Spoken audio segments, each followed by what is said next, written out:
Milestone কলেজের উপর বিমান দুর্ঘটনার ঘটনায় সেনাবাহিনীর দিকে আমিরে জামাতের ইঙ্গিত নিয়ে তোলপাড়। দর্শক, তাহলে আসলেই কি বাংলাদেশে অস্বাভাবিক কিছু নজিরবিহীন কোনো ঘটনা ঘটেছে? দর্শক, চারদিকে আওয়ামী গুজব যে এই সরকার লাশ গুম করেছে, সঠিক সংখ্যা প্রচার করছে না, অতএব এই সরকারের বিরুদ্ধে আন্দোলন করে অমুক তমুক, এবং এই অভিযোগটা সেনাবাহিনীর বিরুদ্ধে। বেসিক্যালি লাশের সংখ্যা বা এগুলো আইএসপি এর বিবৃতিতে বা সেনাবাহিনীর মাধ্যমে আমরা পাই। এই জন্য লাশ গুমের কোনো ঘটনা যদি ঘটে থাকে তাহলে সেনাবাহিনী করেছে।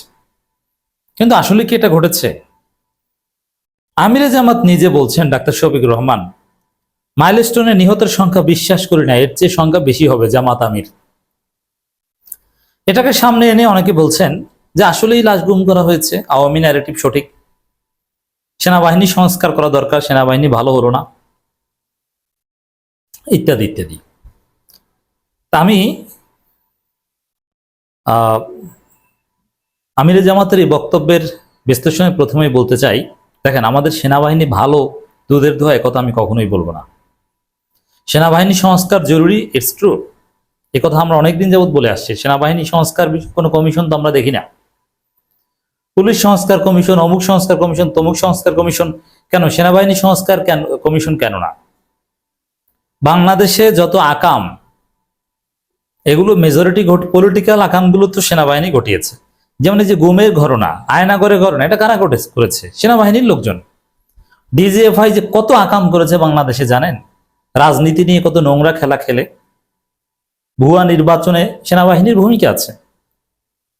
সেনা অভ্যুত্থান, জিয়াউর রহমান হত্যা, শেখ মুজিব হত্যাকে যদি আপনি নেগেটিভলি দেখেন, এটা সেনাবাহিনী করেছে। জিয়াউর রহমানকে হত্যা, এমনকি এরশাদের পতন থেকে শুরু করে কোন ঘটনার নেপথ্যে সেনাবাহিনী নাই? এরশাদের বিরুদ্ধে কি কোনো গণ অভ্যুত্থান হয়েছিল? না, ওটা কোনো গণ অভ্যুত্থান। এরশাদের বিরুদ্ধে দেশব্যাপী কোনো আন্দোলনই হয়নি। ঢাকায় কিছু জায়গায় আন্দোলন হয়েছিল, দুই একজন লোক মারা গেছে, সেনাপ্রধান এরশাদের উপর থেকে সমর্থন সরিয়ে নিয়েছে, এরশাদ পদত্যাগ করেছেন। ওটাকে ইতিহাসে বিকৃতভাবে বলা হয় গণ অভ্যুত্থান। আসলে এরশাদের বিরুদ্ধে ওইভাবে কোনো জোরালো আন্দোলনই হয়নি। এরশাদের বিরুদ্ধে যে আন্দোলন হয়েছে তার চাইতে 1000 গুণ বড় আন্দোলন হয়েছে বাংলাদেশে 2013 সালে। অতএব সেনাবাহিনীর ইতিহাস বিতর্কিত ইতিহাস, এই সেনাবাহিনীকে সংস্কার করতে হবে। এর মানে এই নয় যে তারা যা করেননি সেটাও আমরা বলবো। আমিরে জামাত এই নিহতদের সংখ্যা বিশ্বাস করি না, এর চেয়ে সংখ্যা বেশি হবে, এটা পপুলিস্ট কথা। অনেকের মধ্যে এই ধারণা আছে যে এত বড় একটা দুর্ঘটনা, দুইটা ক্লাসে দুইটা রুম একদম পুড়ে গেছে, যে দুইটা রুমের মধ্যে কমপক্ষে 30-60 জন শিক্ষার্থী ছিল, তো 60 জনের লাশ তো নিশ্চিত, তার মধ্যে আশেপাশের অনেকে শিক্ষক, তাতে 27 জন 28 জন একদিন পরও মৃত্যুর সংখ্যা, এটা তো কমপক্ষে 80, 90, 100 হওয়ার কথা এতদিন পর্যন্ত, আর সব মিলিয়ে প্রায় 120 জনের উপর হওয়ার কথা। এই জন্য এই পপুলিস্ট কথা আমিরে জামাত বলেছেন। কিন্তু ইন রিয়ালিটি কি? এই যে মাইলস্টোন নিহতের সংখ্যা বিশ্বাস করি না, এর অর্থ তো দাঁড়ায় লাশ গুম করা হয়েছে না, লাশ গুম করা সম্ভব না। মাইলস্টোন কলেজের মতো একটা অভিজাত স্কুলের শিক্ষার্থীদের লাশ গুম করে মৃত্যুর সংখ্যা গোপন করা, এটা বাংলাদেশ সরকার বা সেনাবাহিনী তো দূরের কথা, বেনিয়ামিন নেতানিয়াহুকেও যদি এখানে এসে দায়িত্ব দেওয়া হয়, মোসাদ, সিআইএ, এফবিআই কেও যদি দায়িত্ব দেওয়া হয়, তারাও এটা পারবে না। কোনোভাবেই এই লাশ গুম করা কিংবা লাশের সংখ্যা গোপন করা সম্ভব নয়। কারণ কারা কারা স্কুলে এসেছিল সব রেজিস্টার্ড ছিল, কারা ফিরে গেছে, কারা কোন হসপিটালে ভর্তি হয়েছে, কাদেরকে পাওয়া গেছে, কাদের ডিএনএ প্রোফাইল মিলেছে, কাদেরটা মিলে নেই, সবকিছু স্পষ্ট হবে। এখনো কারা কারা নিখোঁজ, কেউ যদি ছাই হয়ে যাও, এটাও স্পষ্ট হবে যে না, একে পাওয়া যায়নি, কোনোভাবে ছাই হয়ে গেছে, দ্যাট মিনস সে না মারা গেছে। একটা ছোট্ট শিশু তার কোথাও নিজে আত্মগোপনে নেই, ভিড়ের মধ্যে হারিয়ে যায়নি, সেটাও পাওয়া যেত। অতএব এখানে লাশ গুম করা বা লাশের সংখ্যা নিয়ে কোনো রাজনীতি করা আদৌ সম্ভব নয়। তা আমিরে জামাত এই কথাটা পপুলিস্ট কথা বলেছেন। আমিরে জামাতের এই বক্তব্য একদম সঠিক নয়, তিনি বিশ্বাস করেন না, এটা আবেগ।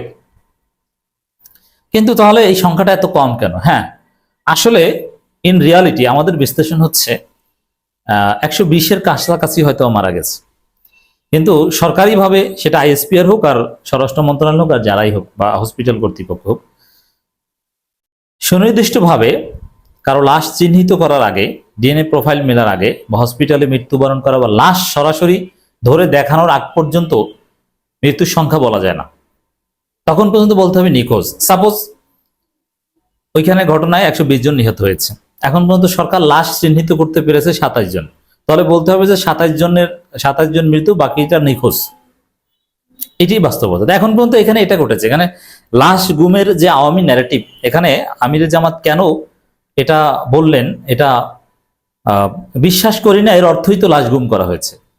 বিষয়টা এরকম হতে পারে যে আসলে এই ধরনের দুর্ঘটনার পর বা এই ধরনের অগ্নিকাণ্ডের পর লাশগুলো চিহ্নিত করে লাশের সংখ্যাটা সুনির্দিষ্ট করতে সময় লাগে, আপনার ধৈর্য ধরুন। এখন কিন্তু আমিরে জামাতের বক্তব্য আরো ক্ষতিকর, কারণ আওয়ামী লীগ এখন সরকার বিরোধী রাজনীতি করছে। ইউনূস সরকারকে বেকায়দায় ফেলার জন্য শিক্ষার্থীদের সাথে মিলেমিশে আন্দোলন করছে। মাইলস্টোন কলেজে ছাত্রলীগ পরিকল্পিতভাবে লোক ঢুকিয়ে দিয়েছে, ধরা পড়েছে, গণদোলাই খেয়েছে। যেই আইডি কার্ড দেখতে চেয়েছে সেনাবাহিনী কারা কারা এই কলেজের স্টুডেন্ট, তারা এখানে আন্দোলন করুক, তার শব্দ। এর মানে ওগুলো ছিল কারা? ওগুলো ছাত্রলীগ ছিল। আমাদের হাতে রেকর্ড এসেছে ছাত্রলীগ কিভাবে পরিকল্পিতভাবে এই কাজ করেছে।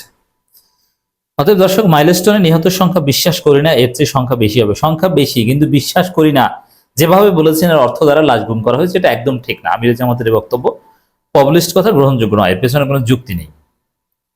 ঈশ্বরদীতে নিহত কর্মীর দোয়ার মাহফিলে এসে জামাত ইসলামীর আমির ডাক্তার শফিকুর রহমান ঢাকার মাইলস্টোন স্কুল অ্যান্ড কলেজে নিহতদের স্মরণ করে বলেছেন, একটি মেসেজ নিয়ে আসছি, সেটা হলো 27 জন নিহত। এটা বিশ্বাস করি না, এর চেয়ে সংখ্যা আরো বেশি হবে। আমরা দোয়া করি তারা যেন জান্নাত বসে। নিহতের পরিবার ও আহতদের পাশে আমরা সংগঠন হিসেবে সর্বোত্তম সহযোগিতা কামনা করি। অর্থ রক্ত যা লাগবে আমাদের সহকর্মীরা দেবে। হ্যাঁ, গুড। কিন্তু এইভাবে প্রশ্ন তোলাটা, এটা এই মুহূর্তে আওয়ামী রাজনীতিকে সুবিধা করে দিবে। আওয়ামী লীগ এটা ব্যাপকভাবে প্রচার করবে, আপনারা দেখবেন কিছুক্ষণের মধ্যেই। তো দর্শক, আমিরে জামাত আবেগপ্রবণ হয়ে গিয়েছিলেন। বিশেষ করে তিনি নিজেই বলেছিলেন যে আমি নিজেই কয়েক মিনিটের জন্য হারিয়ে গেছিলাম, কোথায় ছিলাম জানি না। মানে আমি তো চলে গেছিলাম, আল্লাহ ফিরিয়ে দিয়েছে। এক সহকর্মী আমিরে জামাতের মহাসমাবেশে যাওয়ার সময় নিহত হয়েছে, তার কবর জিয়ারত করতে ছুটে গিয়েছেন। দিস ইজ আমিরে জামাত। আর বিএনপি বা অন্য কোনো দল হলে থানা পর্যায়ের নেতারা সর্বোচ্চ চেতন। দর্শক, আপনারা জানেন যে জামাত ইসলামী আমিরে জামাত আহতদের প্রাথমিকভাবে 50 লাখ টাকা সহায়তার ঘোষণা দিয়েছে। এখানে দুইটা বিষয়। একটা হচ্ছে যে আহতদের চিকিৎসার জন্য টাকা ঘোষণা করা, এটা পলিটিক্যাল পার্টির প্রাইম কাজ না, করতে পারে। এখানে চিকিৎসার নিশ্চয়তাটা অ্যাটলিস্ট সরকার দিবে। কিন্তু আমিরে জামাত প্রাথমিকভাবে যে 50 লাখ টাকা, এটা আমি মনে করি যে আরো